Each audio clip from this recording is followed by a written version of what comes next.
as Vice Premier Liu He and the Chinese delegation arrived here in Washington, the US Treasury announcing that it is no longer calling the Chinese a currency manipulator. In fact, China's currency had only been on that list for 5 months at the insistence of US President Trump.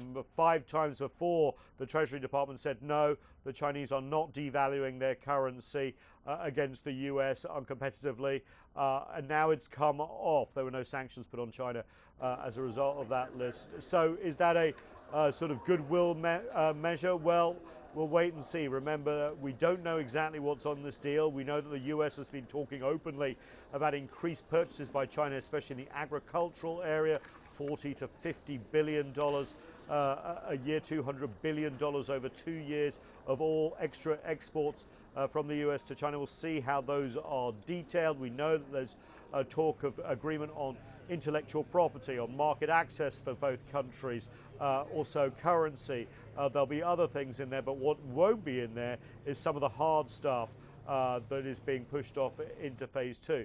But the good news is that some tariffs have been rolled back, those big December 15th ones, which would have hit a lot of consumer imports into the US from China. But still, 2/3 of Chinese imports into the US are under some sort of tariff, even as we go into the phase 1 signing. So phase 2 has to be a lot about rollback of tariffs as well. We'll be hearing, we understand, from both delegations here on Wednesday at the White House. There is also a dinner planned before that, and also other engagements which we will be reporting to you all week long. Thank you. Nathan King, CGTN at the White House.